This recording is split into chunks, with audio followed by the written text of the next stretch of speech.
We are standing outside room 203 of the Legislative Office Building. The Legislative Office Building, also known by its acronym, the LOB, is one of the two buildings in Concord where the vast majority of legislative business takes place, the State House across the street and the LOB. This is the building where the vast majority of the House and Senate committees meet. On the first floor, there are Senate committee rooms, which are much smaller, and on the second and third floors, there are House committee rooms. As an advocate interested in speaking to a House committee or participating in the House process, you would come into a committee room like this. As you can see, the tables in this direction are set up to seat about 20 people. And that makes sense because there are 400 state representatives and there are 20 standing committees. So it's about 20 legislators per committee. House members serve only on one committee. As you look at this setup for the committee, you'll see that there's one large chair. That chair belongs to the chairman of the committee. The table right there is where people who are speaking to the committee sit when they are testifying. The chairs right here are where the members of the public sit during the course of a public hearing. If you come to this room to participate in the process and you don't have a copy of the bill that is being heard, if you look right behind on the wall, there are a plastic set of files, and the bills for that day will be there, and you can pick up a copy of the bill to use it as part of your work when you're in the room. If when I come into this room, I'm here because I want to make my voice heard on this bill, I have two ways to do that. I can simply sign in, give my name and information about me, and then indicate that I'm supportive of the bill or opposed to the bill. And I would do that by signing on this blue attendance sheet. If that's what I want to do, then this is the sheet that I would fill out. If I want to testify on the bill, I would need to sign and fill out a pink card.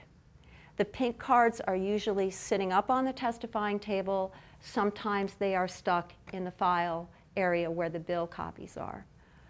This requires me to provide my name, who I represent, my view on the bill, am I supporting it or opposed to it, and how long do I need to speak. Once I have completed this card, I can hand it to a representative who will be sitting here, and that representative will pass the card forward and hand it to the chairman. Before the hearing starts, the chairman will review all the cards and will use those as the basis to call people up to testify. Once I've filled out the card, I can go back and sit in one of the audience seats. And in the Senate, you will sign on a blue sheet to sign in, and you will check on that blue sheet whether you want to speak or not. There are no pink cards in the Senate. All House and Senate hearings are public, so that if you have never been to a public hearing and you think you might want to see one before you testify, you can just look at the House calendar and come in and see the committee. Or generally, House committees will hear a number of bills before in a given time period on a given day, so that you can come in and hear watch a committee hearing before the one that you're going to speak at or become involved in. That'll give you a sense of the committee and a sense of the dynamic in the committee. The general kind of protocol rules: turn off your cell phone, don't talk to other people while you're sitting in the audience. If you have to leave, be judicious and thoughtful about when you get up and leave. Those types of things are very important, and committee members take note of that. The Senate is much smaller, 24 members, so committees tend to be 5 to 7 members, and senators serve on more than one committee. House members serve generally only on one. Senators will generally serve on 3 or 4. So you will see the same senator in a number of different committees. One of the challenges for folks who come to the State House for the first time for public hearings is where to park. The spaces directly around the buildings are hooded. In other words, they're protected for members of the legislature, and you can't park there. So there isn't really a magic place to park there. My only recommendation is give yourself some time. And some of these places, some of the spaces are metered, so you need quarters, and some of the spaces are now with kiosks, so you can pay with a credit card. I'm sitting now at the testimony table in the committee room, and the first thing to note is I would only be up here if the chairman of the committee had called my name and invited me to come forward to testify. I would then sit down, look around at the committee, thank the chairman and the committee for allowing me to speak, and launch into what I have to say about the bill that's being heard. A couple of things before I start on tips for testifying. One of them is it's generally good to bring written copies of your testimony. Preparing written testimony helps you kind of get your thoughts together and make sure they're in an orderly manner, put together in an orderly way. That said, never, ever read your testimony. The committees don't like it. They'll call you out on it. And it means that if I'm sitting here reading my testimony, I'm not making connections with any of the people in the room. And I really need to know whether they're hearing me, whether they look confused, whether I've got some empathy with them, whether they're connecting to what I'm saying. So I bring 25 copies of my written testimony. I let them know at the beginning that I have written testimony.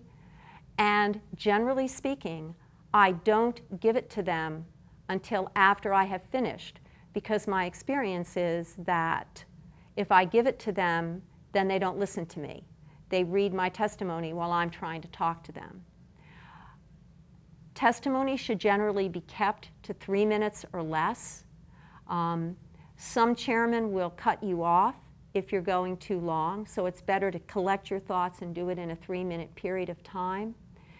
And if people ahead of you have testified about issues that are also in your testimony, don't repeat it. You can simply say, Sarah Sadowski from the Concord Coalition has already spoken about this particular issue. We agree with her. You don't need to duplicate the testimony. The committee members may have questions for you, but the protocol within the committee is that you are not responsible for recognizing representatives who seem to have a question. The committee members know that they have to be recognized by the chair in order to respond to ask you a question. And if they want to ask a follow-up question, they also have to be recognized by the committee chair in order to ask a follow-up question. So your job is to just sit there and wait for the chair to recognize questions.